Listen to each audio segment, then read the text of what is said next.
웨인이에요, 웨인. 아, 이렇게 들어가. 네.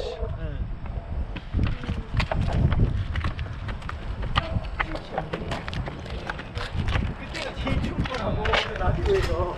아. 21. 근데 여기 애스트로노미가 있잖아요. 안녕하세요, 오 박사님. 이렇게 네. 또 저희들 초대해 주셔서 감사합니다. 이렇게 러커스 대학교, 뉴저지에 위치한 러커스 유니버시티에 있는 피직스 물리학과에 와서 이렇게 양자 메러에 대해서 좀 들어보려고 왔는데요. 좀 일반 대중들한테는 양자 메러 잘 양자 물질. 어렵거든요. 네. 간단하게 좀 그쵸. 소개해 주시고 그쵸, 뒤에 그쵸. 있는 그런 실험 네. 기계 자재로 기기들이 많은데요. 네, 뭔지 그쵸. 잠깐 설명 네, 부탁드릴게요. 그쵸. 그러니까 이제 물리 양자 물질이라는 것이 사실 물리에서 이제 여러 영역들이 있는데, 예를 들면 뭐 하이에너지 피직스 이런 쪽은 예를 들면 뭐 그 입자 가속기, 거대한 입자 가속기에서 뭐 막 파티클 돌려가지고 실험하는 이런 것들은 뭐 그 전 세계에 몇 군데가 없어요. 그런 거 하는 데가 굉장히 거대한 데서 수천 명의 사람들이 하는 거죠. 그거 하이에너지 피직스고. 그리고 또 이제 어스트로노미, 에스트로피직스는 제임스 웹 텔레스코프 같이, 그것도 마찬가지로 뭐 수만 명이 제임스 웹 텔레스코프 같이 쓰는 거예요. 이제 그런 반면에 이제 그런 영역들이 있고, 이제 퀀텀이 들어가는 것들은 그거랑 좀 많이 틀려요. 퀀텀이 들어가는 것들은 소규모예요, 굉장히. 그룹이. 그리고 각자 실험실들이 따로 있죠. 그러니까 이제 예를 들면 이렇게 대학에 직접 있는 실험실들은 그런 뭐 제임스 웹 텔레스코프, 그런 어스트로노미나 하이에너지 피직스 이런 것들은 예를 들면 이런 대학에 실험실이 있는 게 아니죠. 그런 게 없죠. 그냥 그런 공동 기기를 사용하는 거고, 이거는 이제 여기는 이제 저희들이 그냥 이렇게 직접 실험실 가지고 이렇게 하는 건데, 규모가 뭐 한 10명 이내, 뭐 두세 명 이런 정도에서 뭐 10명 이 정도 수준에서 이제 실험을 하는 건데, 그러니까 이제 저기 하는 것들은 이제 퀀텀 들어가는 것 중에는 양자 물질, 퀀텀 메러라고 이제 영어로 하자면 퀀텀 메러가 있고, 양자 퀀텀 컴퓨팅, 퀀텀 컴퓨팅하고 퀀텀 커뮤니케이션, 퀀텀 컴퓨팅, 퀀텀 커뮤니케이션, 아니면 퀀텀 인포메이션이라고 하는데, 그것이 이제 보통 일반 대중들에게 많이 얘기 듣는 것들은 양자 컴퓨팅, 양자 컴퓨터, 뭐 양자 통신. 그게 이제 퀀텀 컴퓨팅, 퀀텀 커뮤니케이션, 이게 이제 이제 많이 이렇게 대중들이 많이 얘기되어 있고, 뭐 미래에 올 것인가 어쩔 것인가 하는 그런 얘기를 하는 것들이 있죠. 근데 이제 그게 이제 퀀텀 컴퓨팅, 퀀텀 커뮤니케이션이고, 저희는 퀀텀 메러라고 하는 거고, 그리고 또 하나 있는 게 퀀텀 센싱이라는 게 있어요. 퀀텀 센싱, 그런 건 뭐냐면 퀀텀용에서 뭘 잰다. 그러니까 크게 이제 뭐 세 가지로 대충 구분을 퀀텀이 들어가는 것이 크게 말하면 한 세 가지 정도로 구분이 되죠. 퀀텀 메러, 저희 같은 거는 이제 퀀텀 물질을 연구하는 거고, 퀀텀 컴퓨팅, 퀀텀 컴퓨팅하고 퀀텀 커뮤니케이션은 이제 직접 그 컴퓨터하고 이제 관련이 있어가지고 뭐 직접 계산을 하고 이제 그렇게 하는 거고, 퀀텀 센싱은 이제 그런 것들 어찌 잴 것이냐, 세 가지인데, 이제 말씀드렸듯이 이제 그 퀀텀 컴퓨팅 쪽은 이제 일반인들 그래도 많이 들었는데, 퀀텀 메러 쪽은 좀 더 생소하죠. 그러면은 퀀텀 메러 연구 많이 오랫동안 해 오셨는데, 네. 그 중에서 새로 그 자연 상황에는 어떤 물질을 개발하신 게 있으세요? 그렇죠. 그렇죠. 그러니까 그것이 그러니까 저희들 이런 리서치 그런 레벨에서는 항상 새로운 물질을 개발해요. 그런데 그것이 일반인들에게까지 알려지기는 힘들죠. 왜냐하면 일반인들이 알려지려면은 일반인들이 보기에 뭔가 직접적인 임팩트가 있을 때 보통 리스커리가 되고, 그러니까 퀀텀 메러의 가장 대표적인 케이스를 일반인들이 알 수 있는 케이스를 말하자면, 작년인가요? 재작년인가요? 그 상온 추전도체 LK99 그때 떠들썩했잖아요. 예. 그게 거의 퀀텀 메러가 일반인들에게 알려진 거의 최초의 케이스예요. 그게 그 전까지는 퀀텀 메러는 일반인들하고는 동떨어진 그런 세계 이야기. 왜냐하면 퀀텀 메러라는 거는 다 어떤 식이냐면 아주 극저온에서 대부분 일어나요. 그런데 극저온에서 일어나는데 퀀텀 컴퓨팅하고 약간 관련이 있어요. 관련이 있는데, 퀀텀 컴퓨팅도 극저온에서 일어나는 것들이 있어요. IBM이나 구글이나 뭐 마이크로소프트나 이런 데서 하는 것들은 극저온에서 하는 것들이거든요. 그런데 컴퓨팅도 다 그 쿨링하는 게 중요하겠네요. 그러니까 퀀텀 컴퓨팅에 여러 가지 그 방법들이 있어요. 근데 그런 극저온에서 하는 방법들이 그게 이제 있고 상온에서 하는 것들이 있어요. 상온에서 하는 것들을 이제 뭐 대표적으로 저기 이제 아마 한국 사람들 많이 아는 게 상온으로 하는 건 아이온큐. 아이온큐 다 아실 거예요 아마. 그 저 김정상 교수님이 저기 듀케 계신 김정상 교수님인데 그분이 파운더죠. 그러니까 그 아이온큐가 그 한인이 이렇게 그 직접 거기에 핵심으로 인발브된 유일한 퀀텀 컴퓨터 관련 회사가 아이온큐죠. 그거는 근데 그 상온에서 드는 거예요. 그런데 이제 그 구글이나 IBM 그런 것들은 다 극저온에서 하는 거예요. 굉장히 낮은 온도에서 하는 거죠. 그런 것들은 다 초전도체를 이용을 하는 건데 저 얼마 전에 보니까 연세대에서 IBM 뭐 그런 IBM 그런 에서 뭐 하나를 사서 국내에 처음으로 뭐 설치를 했다 이런 뉴스가 나왔던데 그거는 다 극저온에서 하는 거죠. 그러니까 극저온에서 하는 것들은 뭐 그런 그쵸 냉동을 어떻게 하느냐 그런 건데 극저온을 하는 것은 이미 잘 이스태블리시 됐기 때문에 그것이 뭐 새로운 그 자체가 뭐 새로운 연구의 주제가나 그러진 않아요. 그건 이미 뭐 잘 이스태블리시 된 거고 그것보다는 그 퀀텀 컴퓨팅 쪽에서는 어떻게 하면 그런 퀀텀 컴퓨터 그런 큐빗들을 그 큐빗이라고 부르는데 하나하나를 빛이 하나 플러스 마이너스 그러니까 1, 0 드는 그 빛이 해당되는 건데 그걸 큐빗이라고 하는데 그것들을 어떻게 많이 합쳐가지고 좀 더 이렇게 뭔가 구체적인 실생활에서 사용될 수 있는 이런 거 줄 수 있겠느냐 그런 그걸 이제 그게 IBM이나 구글에서 하려고 하는 거고 이제 퀀텀 이제 메러는 뭐냐면 그렇게 하는 그런 것들 잘 작동하게 할 수 있는 물질들이 뭐가 있을까? 그러니까 뭐 그것만은 아니지만 그리고 그것들을 혹시 저온이 아니라 그거를 계속 개선해가지고 혹시 상온까지 올릴 수 있겠는가? 그런 물질들을 연구를 하는 거죠. 그렇죠. 그러니까 이제 그 중에서 물질들이 만약에 괜찮은 물질들이 생긴다면 그 중에 일부분이 퀀텀 컴퓨팅으로 거기서 차용할 수가 있겠죠. 이제 궁극적인 어떤 방향 그런 것들이죠. 그러니까 이제 상온 초전도체가 나왔다고 하니까 떠들썩해 해가지고 엄청 빅뉴스가 됐죠. 근데 그것이 되게 상온 초전도체 이야기가 나오기 전까지는 퀀텀 메러는 거의 뉴스를 타기가 쉽지 않아요. 왜냐 일반인들이 저기에 뭐 저온에서 뭐가 됐네 해도 뭔 소리인지 알기가 힘들죠. 그래도 이제 퀀텀 컴퓨팅은 그래도 이런 클래식 컴퓨터 우리가 사용하는 이런 컴퓨터를 좀 더 뭐 빠르게 엄청난 빠른 속도로 한다더라 그런가 보다. 그러니까 그래도 조금 뭐 대충 알아들 좀 이렇게 연관을 시킬 수가 있는데 뭐 퀀텀 메러라 가지고 그럼 뭐 그거 도대체 뭔지 뭐 물질에서 무슨 아주 어려운 용어들이 많은데 그것이 구체적으로 어떻게 되는지 이미 퀀텀 컴퓨팅도 약간 배려가 있는데 그거보다 더 뒤에 있는 거예요. 요것이 뭐가 돼서 퀀텀 컴퓨팅가 되고 나면 그 다음에 이제 뭐가 될 수 있겠다 이런 식인데 퀀텀 컴퓨팅도 제대로 뭔지 잘 못 알아듣겠는데 그 뒤에 있는 퀀텀 메러가 뭔지는 일반인 입장에서 뭐 거의 알아듣는 건 굉장히 힘들죠. 그러니까 가장 쉬운 예가 바로 상온 초전도체가 가장 이해하기 쉬운 그런 예고 그 상온 초전도체가 비록 그것이 다 이제 뭐 아닌 걸로 뭐 이미 판명이 됐는데 그때 굉장히 떠들썩해가지고 되면서 퀀텀 메러 하는 입장에서는 그게 꼭 나쁘지만 않았어요. 왜 그러냐면 물론 그 자체는 그것이 결국은 다 뭐 어떤 이제 아르티팩트 이런 걸로 인해서 잘못된 거 그런 걸로 이제 뭐 그렇게 결론이 났지만은 그러지만 그 전까지는 퀀텀 메러라는 것이 일반인들이 전혀 그 인식이 없었는데 그걸 통해서 뭔가 이렇게 퀀텀 메러가 일반인들에게 이런 거구나라는 그런 사람들이 알 수 있는 어떤 그런 한 케이스가 떠올랐기 때문에 퀀텀 메러 커뮤니티 입장에서는 그게 오히려 대중들에게 그것을 교육할 수 있는 좋은 자료가 됐기 때문에 그렇기 때문에 그 효과는 오히려 긍정적인 효과가 있었다고 솔직히 보고 있죠. 대중에게 다가갔다. 그렇죠. 다가가는 그런 어떤 계획이 그런 게 없었다면 아마 퀀텀 메러를 제가 벌써 지금만 얘기를 할 때 그래도 그걸 얘기를 하니까 조금 이렇게 되지 그거 없었다면 얘기가 굉장히 힘들어요. 굉장히.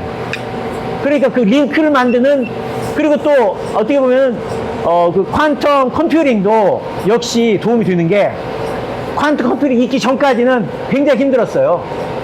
퀀텀 컴퓨팅이 있기 전까지는 대중들이 알아들을 수 있는 방법이 거의 없죠. 근데 퀀텀 컴퓨팅을 통해서 대중들이 퀀텀이란 말에 익숙해지니까 우리들이 얘기할 때 퀀텀 매러 얘기, 퀀텀 내가 들어봤어. 퀀텀 컴퓨팅이라는 말 들어봤으니까 그러가 연결이 됐겠구나 이렇게 해서 연결이 되는 거지. 만약에 퀀텀 컴퓨팅도 없었고 상호 추정도 아무것도 없었다면 제가 이런 얘기를 할 때 사람들이 뭔 소리인지 알아듣기가 굉장히 힘들어요. 그러니까 저희들은 이제 그 리서치 레벨에서는 새로운 물질들이 계속 나와요.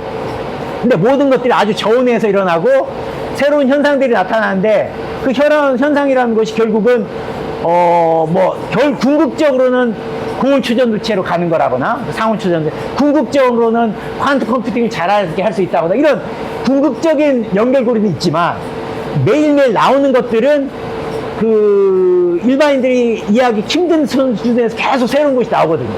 계속 나와요. 예를 들면 저희 랩에서도 거의 일주일에 한 번씩 새로운 것이 계속 나와요.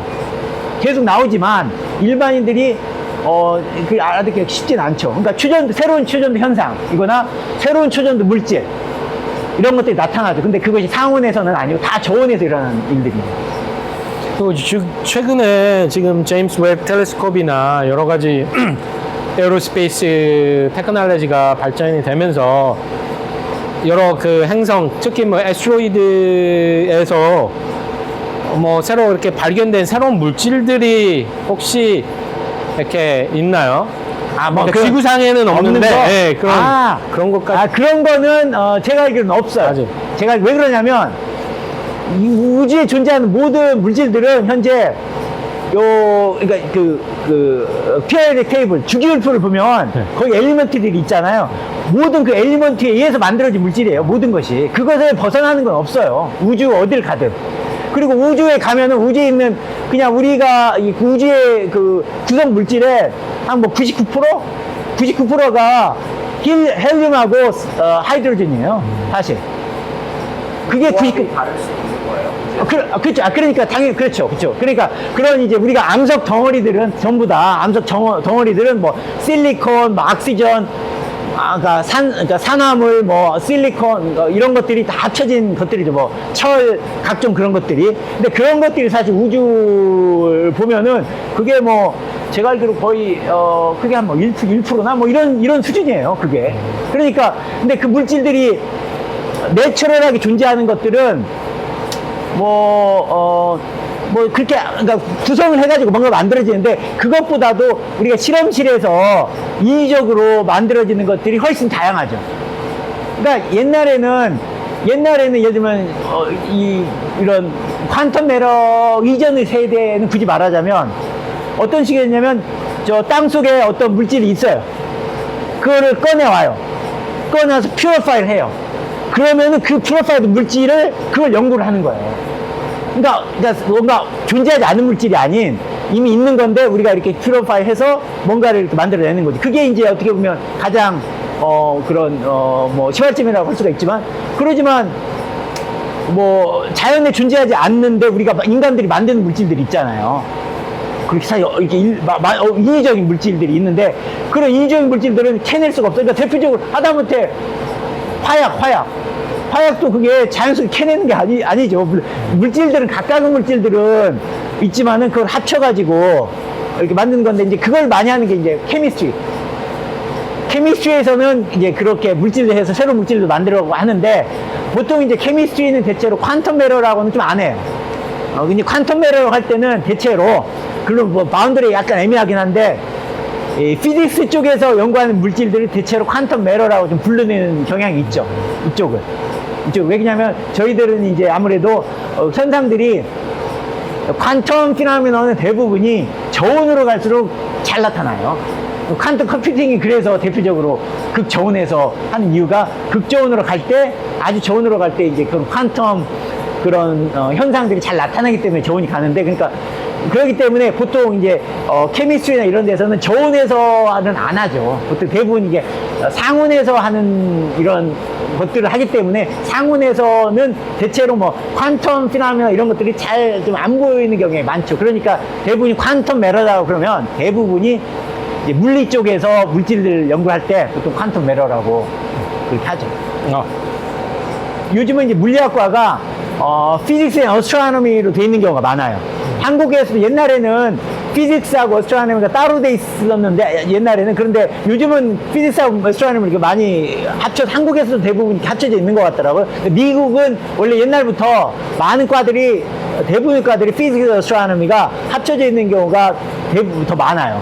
피직스 어스트로노미가 대부분 합쳐져 있는데, 그러니까 피직스 어스트로노미 그 분야를 보면은 이제 어스트로노미 쪽은 아무래도 조금 더 이해하기가 쉽죠. 뭐 에스트로피직스, 어스트로노미는 한마디로 대표적인 게 제임스 웹 텔레스코프 같이 옛날에는 그냥 이제 개인들이 이렇게 텔레스코프 이렇게 해가지고 하던다가 이제 점점 이렇게 발전을 하니까 점점 커지고. 왜냐면 뭐 예를 들면 그냥 옛날에는 갈릴레오 시절에는 자기가 해가지고 봤는데 이미 내가 보는 건 남들 다 봤어. 어느 순간에 되면 그러면은 점점 큰 걸 만들어야 되죠. 이제 큰 걸 만들다면 이제는 개인이 만들기가 이제는 할 수 없는 수준까지 가잖아요. 그러니까 점점 커져서 제임스 웹 텔레스코프 같은 거는 어떻게 그걸 좀 그런 게 할 수 있겠어요. 그러니까 아주 국제적인 그 뭐 여러 나라들이 합쳐가지고 뭐 거의 같이 뛰어들어서 하는 어마어마한 뭐 그런 것들. 그러니까 이제는 그런 제임스 웹 텔레스코프를 보는데 뭐 그냥 보통 마이크로스코프로 이렇게 어떻게 보고 이런 거 해가지고 새로운 거 발견하기가 쉽지 않죠. 그러니까 그런 게 있고, 이제 또 피직스 쪽에서 이제 보면은 하이에너지 피직스라고 해가지고 그런 입자 가속기, 거대한 입자 가속기로 대표적인 게 CERN이라고 있어요. CERN이라고 미국은 내에서는 포뮬레이브라고 있고 여전히 아프레이트 하는데 시카고 주변에 이렇게 거대한 윙이 있어가지고 그 속에서 파티클을 막 돌려요. 아주 빠른 속도로, 거의 빛의 속도로. 그러니까 현재는 세계에서 가장 큰 게 CERN이라고 제네바 거기 있죠. 스위스하고 스위스 거기 있는 건데, 거기 뭐 수십 킬로에 다이아미터가 아니고, 그러니까 수십 킬로에 드는 이 윙에 막 파티클을 막 돌려요. 돌리면서 충돌시켜가지고 거기에서 새로운 파티클이 튀어나오는 것을 보는 거거든요. 그게 이제 하이에너지라고, 에너지가 아주 높은 에너지를 하기 때문에 그걸 이제 하이에너지라고 하는데, 거기에도 또 이제 이론이 있고 하는 실험이 있어요. 보통 두 개가 다 있어요. 실험 이론이. 그리고 이제 그게 하이에너지고, 또 이제 뉴클리어 피직스라고 해서 뉴클리어는 말 그대로 하이에너지가 약간 좀 비슷하긴 하지만, 그 하이에너지는 아주 펀더멘털 파티클로 들어가가지고 그 뉴클리어스가 더 작은, 더 속으로 깊이 들어가는 게 한마디로 에스트로피직스 정반대죠. 에스트로피직스는 최고로 큰 걸 가는 거고, 어마어마하게 큰 거. 하이에너지 피직스는 the other extreme이에요. 가장 작은 데로 가는 것이 이제 하이에너지 피직스고, 이제 그거보다 약간 큰 게 뉴클리어 단위로 하는 게 뉴클리어 피직스가 또 다른 브랜치로 또 있죠. 뉴클리어 피직스. 그건 이제 대표적으로 뭐 우리의 원자력 발전이라거나 뭐 이런 것들이 뉴클리어 피직스와 관련된 거죠. 그리고 그런 영역이 있고, 이제 그 다음에는 이제 퀀텀 메러라는 영역이, 이제 퀀텀 메러라고 하고 조금 약간 겹치는데, 이쪽하고 보통 이제 압틱스하고 좀 겹치기도 해요. 압틱스하고 퀀텀 메러 이게 약간 겹쳐요. 이쪽이 뭐냐면 지금 에스트로하고 하이에너지 피직스, 뉴클리어 피직스는 이제 더 이상 개인 랩이 하는 게 없어요. 그러니까 여기서 뭔가 하지만 조금 이렇게 인스트루먼트를 개발해가지고 간다거나 이런 식이지, 실험 자체는 그 거대한 그런 실험실에서 하죠. 개인이 더 이상 실험실을 운영하지 않는데, 그런데 이제 퀀텀 메러, 퀀텀 컴퓨팅, 아니면 퀀텀 커뮤니케이션, 요런 쪽 퀀텀자가 붙은 것들은 개인 랩에서 해요. 그러니까 여기 와서 이제 실험실을 구경을 하는 것들은 다 대충 말하면 피직스에서는 퀀텀 메러, 퀀텀 컴퓨팅, 퀀텀 센싱, 요쪽 영역이라고 할 수가 있죠. 그러니까 요런 것들은 이렇게 하듯이 한두 명이 실험을 하고 이래요. 여기 스케일이 있지만 많아도 수십 명, 아니면 그냥 한두 명에서 요 레인지를 하는 거예요. 그러니까 이런 거는 이제 저희들이 이제 직접 컨트롤 하죠. 직접 컨트롤해서, 그러니까 직접 하니까 아무래도 여기 있는 우리가 또 이제 하는 것들은 보통 물질들을 다루니까, 그러니까 직접 물질을 피어의 테이블을 많이 보고 그것들을 믹스하고 약간 케미스트리하고 약간 비슷한 게 있어요. 근데 만드는 방법이 좀 틀리죠. 그러면서 거기에 뭔 일이 일어나지 재기도 하고. 퀀텀 쪽에 퀀텀 피직스에서 최근에 뭐 노벨 물리학상을 받으신 분들이 있어요. 그쵸. 퀀텀 쪽은 많을 것 같은데요. 최근에 연속으로 여러 번 있죠. 여러 번 있어요. 그러니까, 가장 최근에는 가장 최근인가요? 퀀텀 컴퓨팅. 퀀텀 컴퓨팅에, 그 전이구나. 그러니까 올해는 그거 있잖아요. 그러고 보니까, AI 관련된, artificial intelligence 관련된 그런, 뉴럴 네트워크 이런 것들의 기반을 한 그런 쪽이 이제 노벨상을 이번에는 다 받았는데, 그거는 약간 좀 틀리죠. 이제 그거는 좀 더, artificial intelligence 이거는 조금 좀 더 이렇게, 이런, 알고리즘 이런 쪽이니까, 알고리즘 이런 거니까, 그건 약간 이론적인 거, 그건 약간 물리 쪽에서 보면은, 물리의 정통 그런 센트럴 팀은 좀 아닌 거예요. 근데 올해는 그런데 작년인가요? 그게 퀀텀, 커뮤니케이션을, 그것을 가능케 한, 그게 노벨상을 받았죠. 그게 뭐냐면은, 예를 들면, 대충 말하자면, 여기에서, 뭐 이런 식이에요. 어떤 식이냐면, 왜냐면, 우리가 알고 있기로, 이게 스핀이라는 게 있어요. 스핀이라는 게 한마디로 그냥 매그넷 같은 거예요, 매그넷. 이게 그러니까, 이런 것이 예를 들면 아톰 단위에서 있어요. 그럼 얘가 이렇게 돌아가는 게, 얘는 이렇게 돌아가는 게, 이렇게 위로 돌아가는 게 있고, 아래로 돌아가는 게 있는 이런 경우에는 아주 그런 파티클 내에서는 이거 아니면 이거만 있거든. 이거 아니면 위아래만 있어요. 예를 들어 그런 게 있어요. 위아래만 가능해요. 위거나 아래다. 이게 퀀텀이 왜 퀀텀이냐면, 퀀텀이라는 것이 따져보면은, 컨티뉴어스하지 않고 디스크리트하다는 얘기예요, 사실. 그런데 그러니까 디스크리트한데 얘는 가능한 값이 위 아니면 아래다. 요 돌아가는 매그넷이 보통의 우리 매그넷은 다 아무 데나 다 둘 수가 있잖아요. 근데 이런 아주 작은 세상에 가면은 우리가 딱 재보면은 얘는 어느 방향으로 재든지 위거나 아래거나 두 가지밖에 안 나와요.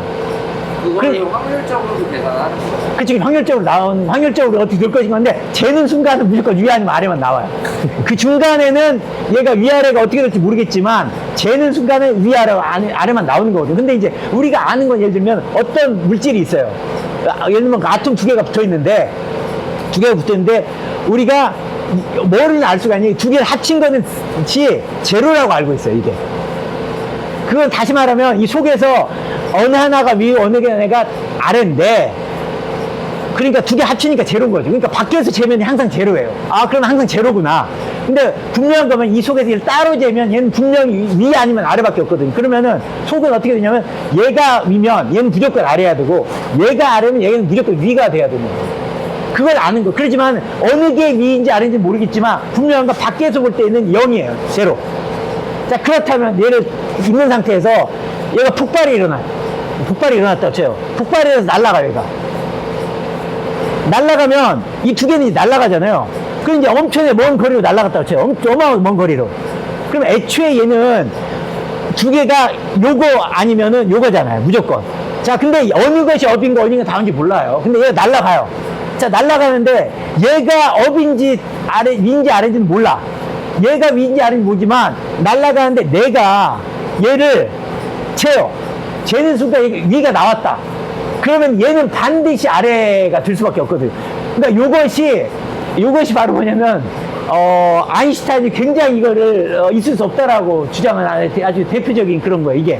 그러니까 어떻게 얘가 그럼 떨어져갖고 어마어마한 먼 거리가 있는데, 얘가 업이 된 순간, 그러면 그 업이라는 인포메이션이 이쪽으로 순식간에 날아가서 빛의 속도보다 더 빠른 속도로 날아가서 다운으로 만들어야 돼. 어떻게 가능하냐. 아인슈타인의 그 이론에는 불가능하거든요. 그러니까 그걸 말이 안 된다. 아인슈타인이 생각할 때. 그런데 실험적으로 해보니까 업 되는 순간 이게 다운이 된다라는 게 실험적으로 그게 여러 번에 걸쳐서 실험을 했는데 다양한 그 실험으로 그렇게 된다는 게 밝혀졌고, 그것이 바로 그 양자 역김이라고 하지 않는 그게? 그게 양자 역힘이죠. 그게 그죠. 양자 얽힘이죠. 얽힘. 얽힘이라고. 광적으로 떨어져 있어도 서로 연관이 돼 있는. 그쵸, 그쵸. 그게 바로 그것이 가장 양자 그거의 두 번째, 그러니까 첫 번째 부분은 약간 이해하기가 쉬워요. 첫 번째 부분은 우리가 양자 역학이라고 할 때 첫 번째 부분은 이렇게 업다운으로 디스크리트했다는 거는 그건 조금 이해하기가 그래도 조금 쉽지. 옛날에는 그것도 받아들일 수 없었어요. 20세기 초만 해도. 왜냐면 다 물이 컨티뉴어서 흘러가는데 다 이렇게 컨티뉴어스 하지 뭐가 이렇게 디스크리트 하긴. 근데 이제 아톰들이 발견되면서 물이 이렇게 우리 눈에 보기에는 컨티뉴어스인데 알고 보니까 속에 갔더니 알갱이로 돼 있더라. 그게 어떻게 보면 첫 번째 퀀텀의 시발점이죠. 근데 그것이 이러고만 그런 줄 알았는데 빛조차도 그러니까 한동안 어떻게 되냐면 오케이 알았어 이런 물질들은 디스크리트 했다는 거 인정할게. 그렇지만 디스크리트 하지 않는 것도 있어. 빛 이런 건 디스크리트 하지 않겠지. 그게 그렇게 했는데 아니야. 아인슈타인이 대표적으로 빛도 디스크리트 해. 빛도 알갱이야. 그러니까 세상에 작은 데로 가면 모든 건 알갱이로 디스크리트하게 돼 있다는 그게 그 첫 번째 그 우리가 퀀텀 레볼루션이라고 말하자면 그게 첫 번째 그 압서베이션이었어요. 그러니까 어떻게 보면 아인슈타인은 그 첫 번째 퀀텀 레볼루션의 가장 혁혁한 공헌자예요. 그런데 아인슈타인이 받아들이지 못한 건 뭐냐면 두 번째 인탱글먼트 부분이 지금 일어나고 있는 것들은 보통 우리가 얘기를 하기를 오늘날 지금 이거를 세컨드 레볼루션이라고 많이 이렇게 얘기를 해요. 그런 이 사람들이 얘기를. 왜냐면 첫 번째 레볼루션에서는 그것이 디스크리트하다는 것이 발견됐는데 이거 인탱글먼트로 인해서 그것을 직접 실생활에서 할 수 있는 어떠한 이런 걸 활용할 수 있는 걸로 활용을 하는 것이 이제 지금 일어나고 있죠. 그렇게 하려고 하는 시도들이. 근데 물론 인테글먼트 이런 개념들은 이미 1920년대, 30년대에 다 나온 얘기예요. 그렇지만 그것이 어떠한 그 컨셉 레벨에서만 존재하고 있었지 우리가 우리가 직접 그걸 느낄 수 있는 레벨까지 오지는 않았거든요. 그런데 이제 느낄 수 있는 레벨까지 하는 것들이 예를 들면 요렇게 인테글먼트가 된다. 이런 것은 이론적으로는 이렇게 돼야 된다라고 아인슈타인 반대쪽에 있는 사람들이 이미 얘기를 했었어요. 그런데 아인슈타인은 인정할 수 없어. 인정할 수 없고 그건 말이 안 돼. 그럼 계속 싸우다가 그러다가 이제 그러면 이걸 실험으로 한번 검증을 해보자라는 그런 이제 얘기들이 나오면서 벨이라는 사람인데 그 사람이 이제 1960년대에 그러면 이거 실험적으로 이걸 증명할 수 있는 뭔가를 구안을 해보자 해갖고 그런 걸 그런 이론적인 거를 제안했어요. 그러니까 그걸 보고서 실험하는 사람들 그래 이걸 아인슈타인이 맞는지 요 반대편의 사람들이 맞는지를 검증할 수 있는 방법이 있겠구나. 그래서 이제 사람들이 막 했죠. 해보니까 하면 할수록 아인슈타인은 틀리고 반대쪽에 사람은 맞다는 것이 계속 나오는 거예요. 계속. 그러면서 결국 그 계속 그러니까 한 번 나오면은 사람들이 와가지고 그거 이런 문제가 있어. 보니까 여전히 그러니까 더 개선된 실험을 하고 계속 게러지 실험을 할 때마다 점점 계속 인탱글먼트가 맞다는 쪽으로 계속 나오니까 결국에는 작년에인가에 노벨상을 받게 됩니다. 그걸 한다는 그것이 바로 퀀텀 컴퓨팅의 천체물까지 확장을 시켜서 좀 얘기를 담으면 참 재밌는 학문 중에 하나